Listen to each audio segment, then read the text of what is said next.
Assalamualaikum warahmatullahi wabarakatuh. Perkenalkan nama saya Neva Rasa Sabila NIM 22091 3770717 dari kelas A. Di sini saya akan mempresentasikan hasil analisis saya terkait analisis SWOT untuk strategi pengembangan desa wisata berkelanjutan di Kabupaten Banyuwangi. Jadi studi kasus pada pembahasan kali ini yaitu Kabupaten Banyuwangi telah muncul sebagai model nasional dalam upaya pengembangan desa wisata yang berkelanjutan khususnya di era pasca pandemi. Untuk mendukung pemulihan ekonomi dan peningkatan pendapatan asli daerah, pemerintah daerah berencana mengembangkan program desa wisata berkelanjutan pada tahun 2025 sebagai strategi utama pemulihan ekonomi dan penguatan sektor pariwisata lokal. Sehingga dalam proses perumutan kebijakannya, pemerintah daerah dihadapkan pada dilema antara dua alternatif. Yang pertama yaitu alternatif A yang berfokus pada pengembangan infrastruktur fisik seperti jalan, fasilitas wisata, transportasi, dan penunjang lainnya. Yang kedua yaitu alternatif B yang berfokus pada penguatan kapasitas masyarakat lokal melalui pelatihan manajemen wisata, promosi digital, serta kemitraan dengan UMKM. Jadi untuk memastikan bahwa keputusan yang diambil pemerintah bersifat rasional, transparan, dan berfokus pada aspek keberlanjutan, analisis SWOT ini menjadi instrumen kunci dalam mengeksplorasi kekuatan, kelemahan, peluang, dan juga ancaman dari masing-masing alternatif. Yang pertama, saya akan membahas tentang analisis SWOT pada alternatif A.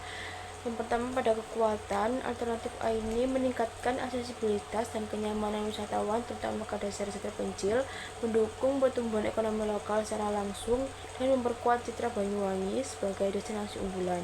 Pada kelemahan, alternatif A ini biaya investasinya lebih tinggi dan waktu pengembangan relatif lama, risiko ketimpangan pembangunan terdesa jika tidak merata, dan infrastruktur tanpa pengelola sumber daya manusia berpotensi menjadi aset pasif.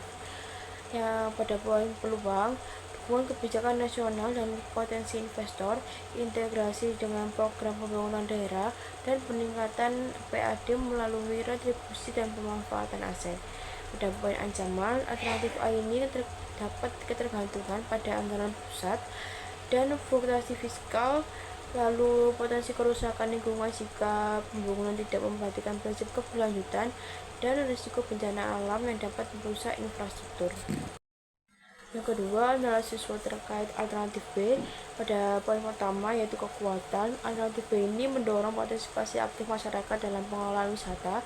Biayanya relatif lebih rendah dan hasilnya lebih cepat terlihat dalam bentuk peningkatan kualitas layanan dan meningkatkan kebudayaan ekonomi lokal melalui UMKM dan ekonomi kreatif. Lalu pada poin kelemahan, alternatif B ini tanpa didukung infrastruktur potensi wisata akan sulit berkembang maksimal. Lalu kualitas pelatihan dan pendampingan bisa tidak merata antar desa dan perlu waktu untuk membangun kepercayaan dan juga komitmen masyarakat. Lalu pada poin peluang, alternatif B ini sejalan dengan tren wisata berbasis komunitas dan juga pengalaman otentik, lalu dapat memanfaatkan platform digital untuk promosi dan mendorong kolaborasi dengan perguruan tinggi, LSM, dan juga pelaku industri kreatif.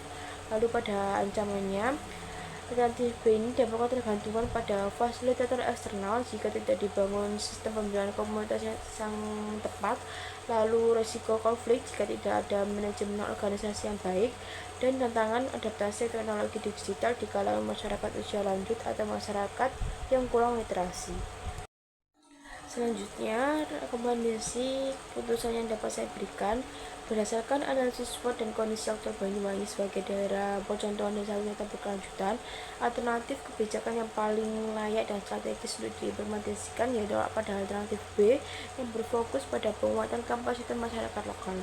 Karena secara akademis, pendekatan ini didukung oleh teori CBT yang menekankan pentingnya keterlibatan warga dalam pengelolaan destinasi wisata agar tercipta rasa memiliki, keberlanjutan sosial, dan juga distribusi. Dan pendekatan ini berbasis masyarakat, lebih fleksibel dan cepat diterapkan terutama pada konteks pemulihan ekonomi pasca pandemi dan manfaat ekonomi yang lebih merata. Namun, strategi ini memiliki risiko seperti ketimpangan kualitas sumber daya antar desa dan juga tantangan literasi digital. Dan untuk mengatasi hal tersebut, pemerintah daerah perlu menerapkan strategi mitigasi yang terintegritas seperti membangun sistem kaderisasi lokal melalui program pelatihan berjenjang, mengembangkan modul pelatihan berbasis kebutuhan desa, lalu menjalin kemitraan dengan perguruan tinggi dan juga lembaga pelatihan untuk memastikan keberlanjutan pendampingan tersebut.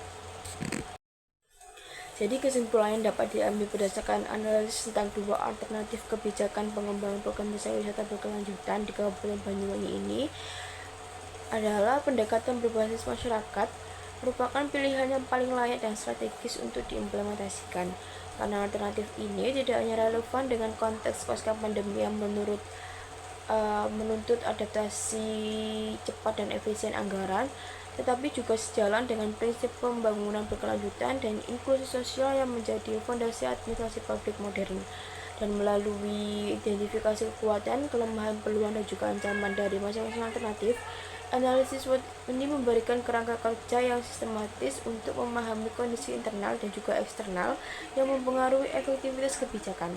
Dan pendekatan ini memungkinkan pemerintah daerah untuk menilai potensi dan dampak kebijakan secara rasional dan mempertimbangkan efisiensi sumber daya serta mengantisipasi risiko yang akan timbul. Sekian presentasi yang dapat saya lakukan, kurang lebihnya mohon maaf. Wassalamualaikum warahmatullahi wabarakatuh.